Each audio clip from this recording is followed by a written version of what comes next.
Man, oh man, it's Dylan White. He's Dylan White too with Povetkin, man. He proved himself. He proved a whole lot. He even put skills in there that I thought he would never probably had a chance to work on before his career was over with. Sometimes people never get a chance to improve probably because of financial circumstances. They have to continue to keep taking big fights to feed their family and not enough time to work on their craft. But somehow Dylan White was able to work on his craft and maintain and become a solid heavyweight contender. That's something that most people will never be able to do in a lifetime because they don't have enough hours in a day to get all these things done. You know, it's like trying to go to law school at night part time, and you 30 something years old. Just sometimes you gotta just feed your family and stuff. But Dylan White did pretty good, man. He one thing I know what was lacking that he worked on is his balance. He was too heavy on the front foot, leaning forward, and it was easy. He was leaning forward and not and his balance was off. He was always off balance, even when he's setting up his shots. His balance was bad. He had real bad balance. He cleaned up his balance and he stopped loading up on his shots and he stopped telegraphing his shots. As he was sometimes you could easily telegraph. He was telegraphing his shots, and he worked on all that. And the number one thing that I seen against Povetkin that he did is patience. He was more patient instead of throwing wild shots and missing and putting yourself in bad positions to get counted.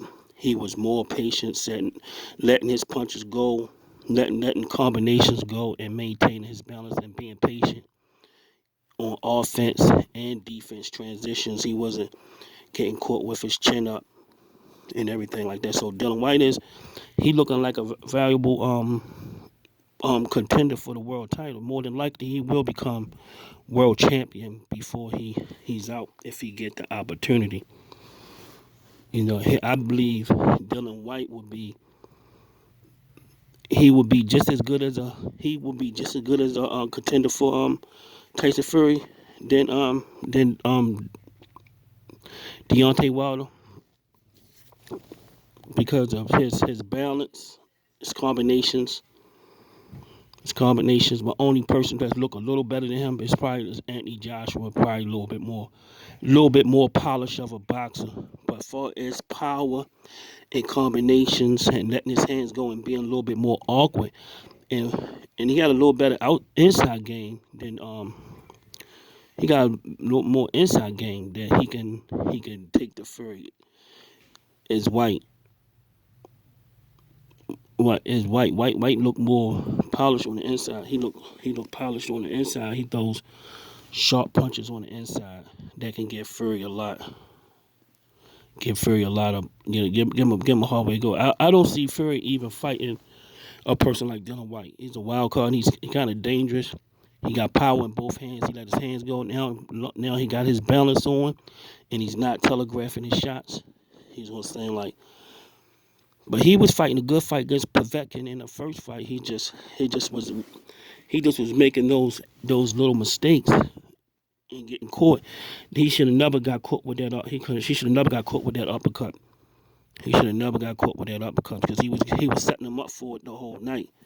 But he didn't. As soon as he seen the shot, as soon as he just threw it without even. It was just an effort. Just threw it because he. Only way you catch somebody with a shot like that if you know their tendencies.